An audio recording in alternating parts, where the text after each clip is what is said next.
One day. We'll laugh at your jokes in the second time. Do we Yeah, want yeah. to kill the lights? Yeah, exactly. Did you all hear my jokes in the beginning so you could laugh? Anyway, yeah. Hi, everybody. I'm sorry I didn't press the button. Anyway, so yeah, if you want to use SASS, if you want to use build systems, by all means, go do it. I'm going to be pointing out things of other build systems. I don't want you to think that I have a problem with them. I just think that they're unnecessary, which sounds really mean as you say that out loud. So why we're here today is we're going to talk about just using straight CSS instead of having to build with a preprocessor. And I hope these slides are in the right order because I'm not doing that. With the use of that's not what's on there. I'm just saying. There you go. With single directory components, you have your Twig and your CSS and your JavaScript all put into one folder, and it thankfully pulls that in there. So there's really no need to build this huge monolithic CSS file because Drupal will actually take it in and use what CSS it needs and not use what it doesn't. It caches it, so it's really quick. It compiles it. It even minifies it for you. Is that the right next slide?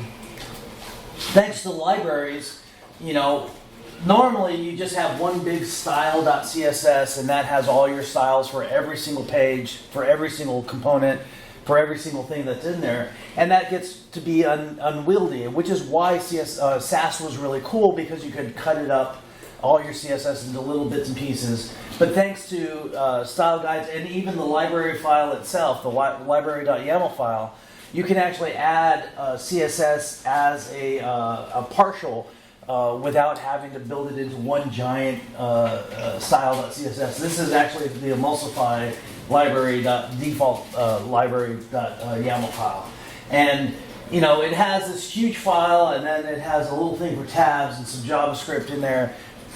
You don't really need that anymore because components will pull in, or single directory components will pull that all in together. My problem with build tools is every time I inherit a site that has been using Emulsify or some kind of SASS, Gulp, whatever, it's harder for people to wrap their heads around because you have all the different types of node modules that are going in there that may be outdated. I had the perfect image that I found, and it was talking about the install message when you do a yarn install, and it talks about how there's a message that it was successful. There was 70 messages that there was an unmet dependency. There was another message asking for money, and then there were 700. You install one thing, and there were 750 security issues that you have to do. And then if you ever have to try to update that stuff, wow, good luck with that. Yarn update is, or NPM update is just not very, very friendly. So it's kind of a pain. And then you have people that use Yarn and use NPM, and God forbid you cross streams. You're going to have a big issue there as well. So yeah, you have a big learning curve just to write CSS. You're not even trying to write some fancy JavaScript thing. You're just trying to do CSS. And you can't do it without all this other stuff going on. One thing I want to point out is there's two different things on SASS and two different ways to write SASS. One is to do a SCSS file, which is indentation typed, which is kind of horrible because if you ever tried to convert that, that's really a pain. And then you have your SASS files, which are just basically CSS, and you just rename them .css. One of the reasons I brought this talk is I took our Alley Talks website from Gatsby to Drupal, and it was being built with Gatsby, so it uses all SASS. And all I had to do was rename the SASS files, the SCSS files, I had that backwards, sorry, to CSS, and they all worked, with the exception of a couple of things that I'll get into later. But so you have to look out for when you're transforming things, and thank you AI for this beautiful thing. I got to admit, any slide that I have that looks good, totally AI. Every other slide, me. So CSS has all the capabilities of all the capabilities of SASS. Now, there are a lot of things, and I'll go over them. Use your images, jeez. I love this. This is another AI generated thing, and it goes CSS. I was going to delete it, and then I thought, no. Why can't they get that stuff working? I know. It's I guess not working. It makes it very obvious that I did not prepare. So there are a lot of things that are eliminated that you don't need to pre-process all the stupid stuff. If you just use straight CSS, it removes complexity, and you're just able to write CSS. You're able to concentrate on that without having to become a JavaScript developer or a Node expert, which is what I like. So some of the SASS features I'm going to talk about, and I'm going to talk about their alternatives because, again, you don't really need them. The first one is variables, and this was the one that really made SASS really important to me back in the day. But now CSS has a thing called var, where you can actually do that. And again, I'm going to hop into code. In the alley talks. Oh, why am I in the Node modules folder? Jesus. Markie, do you want me to turn the light off so we can see it a little bit? Probably a good idea. Thank you. We got the mood lighting here. Haha, you don't. That's for the recording people. In the Alley Talks theme that I created, all you have to do is create one CSS file called variables. And that has all these different things in the root. Now, the way variables work in CSS, you can't just $sign it. You actually have to define it as a property with the double slashes, and then define the property. And then when you're calling it, you want to go back in there and use. That's not a good one. Give me a good one.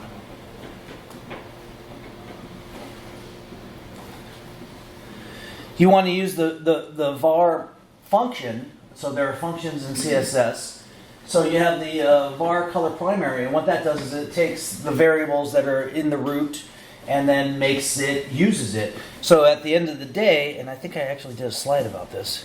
So here's the root of the different colors that we have in there. And then inside the browser, inside the library.css, I actually add just the variables CSS in there so that everything every single thing has all the variables in there. And then when you take a look at that, now I use the Hockey website instead of this one, you can see down there on the bottom right that all the variables are defined for the browser for the entire website. So you can use them without any problems. Now, there's an issue with that because variables can't be used in media queries or any of the conditional queries of CSS. Go back. So if you happen to have a thing where there's a media query, this app media prefers color scheme light, that's a horrible idea or a horrible thing. But a lot of the times the variables are used for breakpoints in SASS so that you have your specific breakpoints of a thing. And then if you try to do a min height or min width in there, it won't work in SASS because it does not work in these functions, basically. It has to be on the root. So that's something that we can work around with, and I'll talk about a workaround. Actually, I'll talk about it now. There are ways to work around that with PostCSS. Not SASS, but still a preprocessor, so it kind of defeats the purpose of this talk. However, you can work around with it, around that. Because there are different things in PostCSS that allow you to use some of the functionality without having to do the whole SASS thing. But I'll go into that later. Operators, which are... I just wanted to use the operation thing on there. What was I talking about operators for? Hold on a second, sorry. Here are my notes, by the way. So if you ever wanted to use division or a multiplication or any functions like that, those are actually available in CSS with a calc function. And there are a bunch of different CSS functions in spec that are widely accepted across the thing, across all browsers. If you want to mess with colors, there's a thing called clamp. There's all the different things that you can use. So operators are no longer just a SASS thing. They're actually part of CSS in there. And I'm not sure why I have an extra operators thing, but again, I don't do slides very well. What the heck? Where am I? Go. Oh, I was going backwards. That's why there were multiple. Right. Oh, this is another thing. So this is one thing I also want to say about Copilot, or if you're using Cursor or Copilot or something like that. Autocomplete takes care of your problems with the variables. We're moving back again. You'll notice here I was like trying to change the media preferred for light and dark mode. I already had the background color and color set up, and I'm like, well, if media prefers color scheme light, what am I going to do? Well, it actually finished it and switched the colors for me, and all I had to do was hit tab, and it fixed it for me. Very, very easy. I actually went through the Lullabot.com site and was getting rid of there's a function called pix to rem, and all you have to do in VS Code or in Cursor, if you're using that one, is type how many pixels it is, or how many pixels it's in, and it'll tell you how many rems it needs to be. So if you only want to use rems, or you only want to use one thing, it'll do that switch for you. Very, very easy. So that's actually, I don't want to call it AI, even though technically it is, but it's just autocomplete in my mind, so, which is AI. So, all right, operators. Cool. So the calc function can be used for calculations. It's really nice when your slides actually work. You can mix units in there. You can actually use the rems, the percentages, the pixels, everything in the calc functions and in the clamp functions and everything like that. So that's very, very easy. And again, this is a nice image that AI generate. Nesting in CSS. That's one of the big things where you have a class and then you can append everything inside the class. Well, with Drupal, and especially with single directed components, you have this thing where you can actually include attributes in there, and then everything inside of that will be actually tightly coupled with the data component ID here. Up here, so now this actually calls the name of the component that you're using. So you can actually use that in nesting by calling this selector of, if it has the data component ID of whatever your component is called, everything inside that is actually built in there. So you have the ability to actually nest everything in there. There's problems with nestings though. If you're trying to use hovers and stuff like that, you're going to have a bad time, basically. It's probably better to write those out fully in CSS, like the actual class and then the hovers. However, for the most part, they work. And this is one sample on that. What was the other thing I wanted to say about that? Yes? What is support like for nesting? It's all across the board. So the question was, what's support like for nesting? It is on all browsers. It's there. But there are some caveats, like Safari does, hovers. If you ever try to do a class inside of a class and then extend it, that gets kind of tricky. But if you're using the data component ID and just do straight based off that, so inside this component, and where's my games? I actually pulled that up.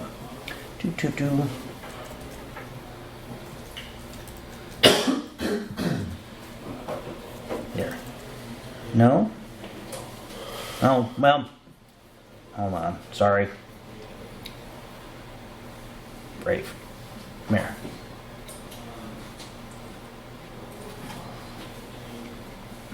Oh, hey, a couple days call for presentations. I really need to do that.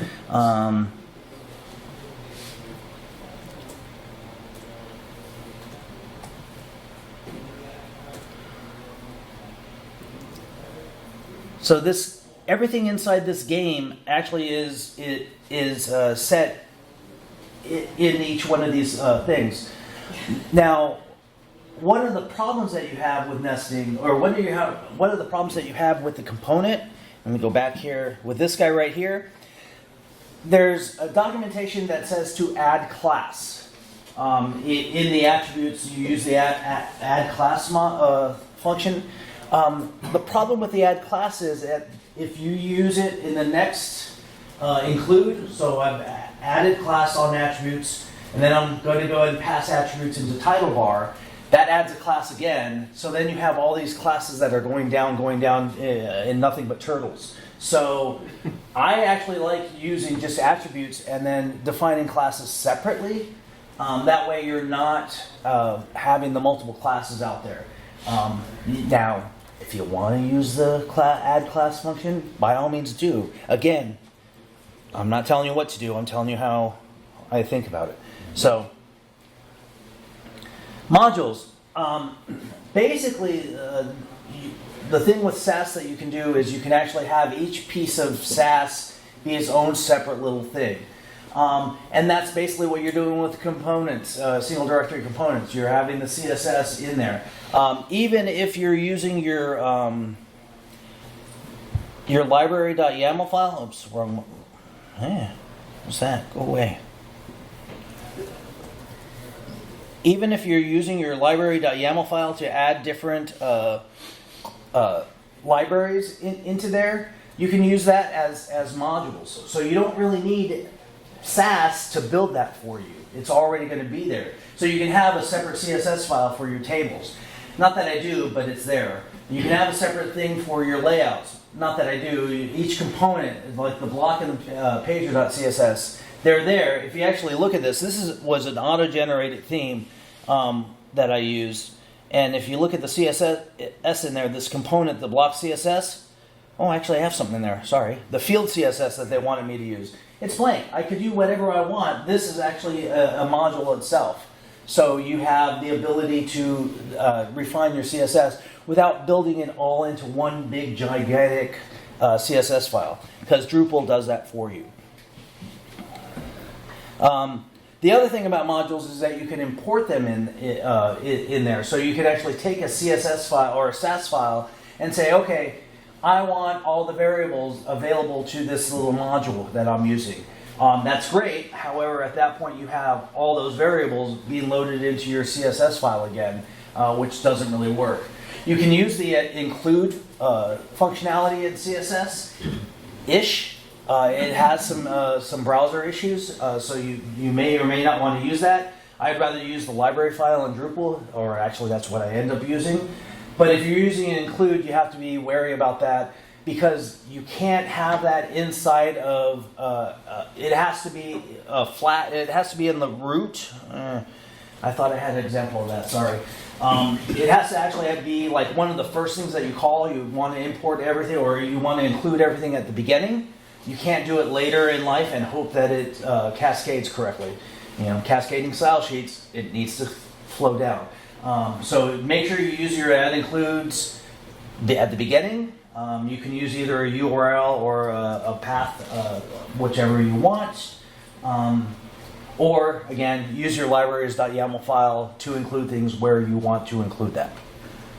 Partials is the same thing. Basically, partials and modules, they're two different features that are the exact same thing. This is a partial in SASS is when you do the underscore, whatever the file name is. It doesn't actually build the file directly. So in SASS, you have your, if you have something named blah.sass, when you actually compile it, it becomes blah.css. That's all that SASS does. And partials will not build out. If you do the underscore blah, it won't build that out, but you can include it into the other things.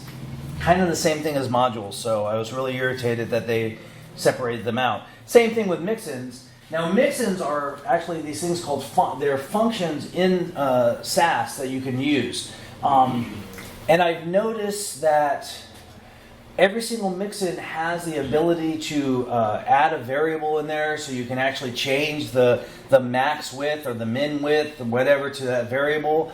But for the most part, every single mixin that I've seen, no one ever calls it. They just call it like it's a separate class. So you can just include that class in your HTML and have that class written in your main styles, your layout styles, whatever. Basically, I think they're silly. I got into an argument with somebody. I wouldn't call it an argument. We talked. So, but he was like, I don't want to write my CSS over and over again. And I'm like, okay, so I'm going to use a mixin. I'm like, okay, but so you're writing that mixin over and over again, aren't you? Well, yeah. Then why not just add the class to whatever you're applying it to and be done with it? So he didn't talk to me after that, which is fine. I like Tim. Don't get me wrong, Tim. If you're listening, you're not awesome. Extends and inheritances, same thing. It's like, so the beauty of CSS is it cascades down. Again, it's turtles all the way down. Everything extends itself, so you're able to add classes to classes and extend them throughout.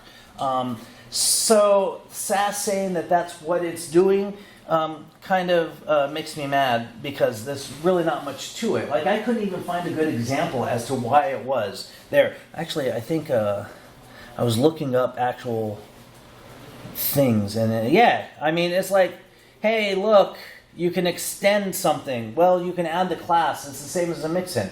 So I wasn't very impressed with that feature of it. Sorry. The cool thing, I mean, there is a good place for that. Like mixins, if you want to add like the ability to change the color on the fly, you can do that with extends and mixins and stuff. But ultimately, if you have a very good design system that's going to be coupled with your components, you don't have to, because it's already written. Pre-processing. Basically, this was actually the first thing that SASS was talking about as far as its features are concerned. Basically, it takes everything that you wrote and turns it into CSS, which is cool, but if you just write CSS, you don't need to do that. So you don't need to pre-process it or rewrite anything, because CSS with the Drupal libraries takes care of that for you. And so you're not really needing that. Now, that being said, I am a fan of PostCSS for some pre-processing. And that, again, it's still using something to... Oh, man. Cool. It is still using some JavaScript functionality, so you do have to do some Node stuff. But it allows you to use like variables in media queries. There's a plugin for that. It allows you to trim things out. If you want to use Tailwind, you want to use PostCSS to pull that in and write it out. But basically what PostCSS is it takes a file and turns it into CSS for you, just like SASS does. So it's really the same thing. If you ever are looking at the Olivero theme, you'll notice that they have the base piece P CSS and then .css, and then so basically they have a PCSS file and then the resulting file from the post. If you're ever going to work on the theme, you want to edit your the PCSS file and then run the functionality. And there's a function that is there, and it's all the way in the core down here. So where's the scripts file? Yeah, okay. No. I think it's farther up. Yeah, it's here. Yeah. This compile CSS is running PostCSS for you. So you can actually use this if you ever want to use it. Like Aubrey and I were talking about using PostCSS for some things on the AliTalk site. I have not gotten around to it, but I'm basing it on this build. Actually, I tried having it pass in to the theme that we were trying to use. It didn't work very well. So, but then you have the different PostCSS files, and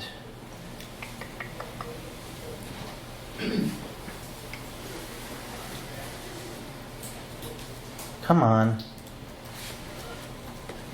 Oh, here's the package.json. So again, now at this point we're actually writing JavaScript again instead of just writing CSS, which is kind of a pain. But there's a config file that PostCSS uses that allows you to do different plugins. And if you ever installed it, again, that's what I wanted to go into here, is if you go into Core, and then you have this node modules folder. Did I not do node mod? Oh, wait, this is Markie. Here.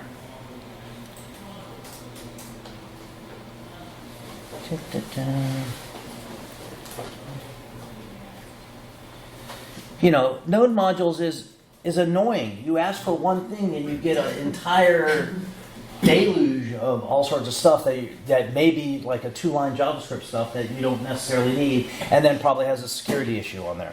I really wish I saved that image that had the, because it was hilarious. But anyway, I didn't, so you get to listen. Hey, can I ask a question, Mark? You just did. All right. Can I ask another one? Sure. Listen, we can go on like this all day. So, if someone wanted to, either someone new to front end, or someone wants to like modernize their tools, would you recommend that they not use SASS and use, go with modern CSS plus post CSS? The way that I'm approaching things nowadays, and again, this is my opinion. Let's go back to that first slide.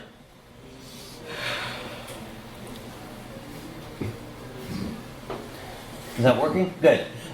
This is my opinion, is that just writing native CSS, because ultimately, all you're trying to do is write CSS at that point. Right. So why not just do it? You don't need, back 5-6 years ago, you needed the crutch of SASS, and you don't need that anymore. The other day, there was during Cat Talk, someone asked, what as a back-end developer can you do for accessibility? I'm like, well, you need to write well-formatted HTML, and that helps accessibility. So you're right. Ultimately, all these things were putting out things that, they're just rewriting everything. So yes, try to learn CSS first. Eddie Van Halen famously said, you have to know the rules so you can break them. But you got to know CSS in order to write SASS anyway. And now that you're writing out straight SASS, I would recommend that. I like PostCSS because it does a couple things that CSS can't do, or it will rewrite it for us. Like I said, the variables that are going on, or the variables in media queries, basically, that helps greatly. But also, like I said, VS Code auto completes that stuff for me. I didn't even have to think about it as I was writing. I'm like, oh man, I need that's my media. That's my medium width. So anyway, did that answer your question? Not really. Not really? No, I think I'm just looking for something more definitive. Like say, if you're new or if you want to modernize your skills, like I'm just trying to zero in on where one's focus should be. So, and it seems like you're saying CSS plus post CSS today will get you everything you need. And yes. hopefully, over the next few years, we'll wean ourselves off post CSS the same way we wean ourselves off SASS. Correct. That would be the nicest way to say that. Yeah. I mean, because post-CSS or CSS is almost there, and there's a lot of stuff coming down the pipeline that is even more functions of that, which is great. However, again, I don't want to tell people what to do. I'm making suggestions, but learning CSS. That's a cop out, but go ahead. Yeah, I'm good at copying out. Leave me alone. Jesus. But knowing CSS and its capabilities, it's going to get you a lot further than leaning on a crutch. So I ask Adam; he's got to skate around on his little scooter. So is he here? No. Not even in the town anymore. Yeah. Oh, he left already? Yeah, he doesn't come on Sundays. He's got a family. Yeah. Kids. So apparently that's my last slide. I thought I had 2 more, but is that really my last slide? Yeah, it is. Look at that. So in conclusion, as Mike asked the question, basically I'm saying that you need to learn CSS. There's a lot more availability where you don't need to lean on a crutch like SASS or anything like that.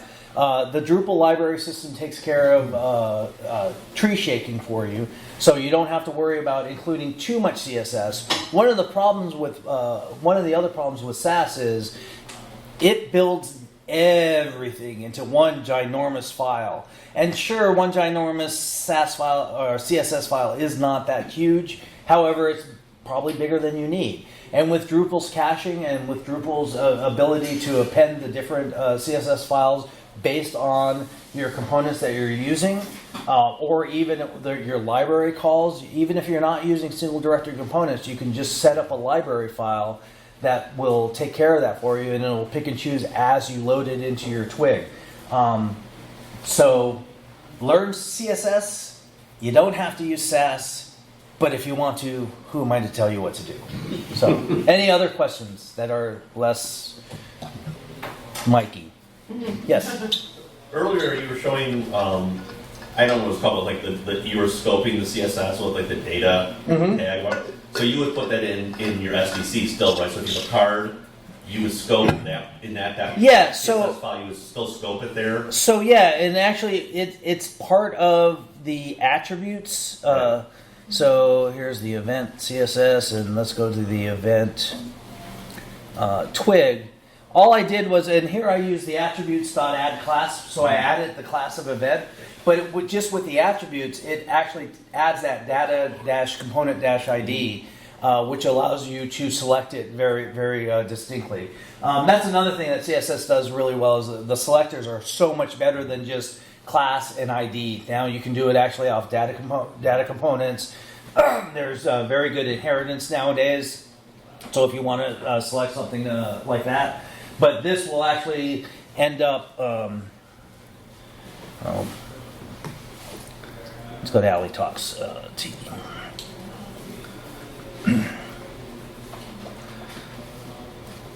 So in this event here, if you inspect it, it has that already there. It has the class of event and the data component ID as well. Is that big? You're going to go a little bit bigger, because now...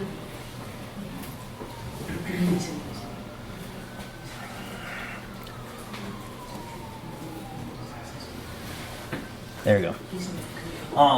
So it actually adds that class event. Contextual region is added by Drupal. I didn't even add that, but that was part of attributes. And then it has the data component ID in there as well.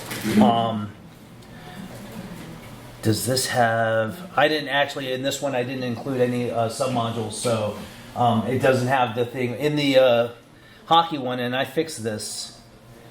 A lot of these things in the games are subclasses. So each one of these sections is a different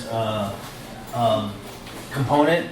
And I was adding attributes, and since there's no item.attribute at that stage, it was adding class, and it was actually causing me collisions, which was not fun. So I wiped out that completely and just used the data component ID for the selector. Yes? How do you handle like browser prefixing, if that's even needed anymore? It's not as necessary like with subs. Like the -webkit. Yeah, exactly. Yes, that's a problem, and PostCSS is where I would handle that at that point if you're really getting to those edge cases, because PostCSS has those preprocessors. I think it's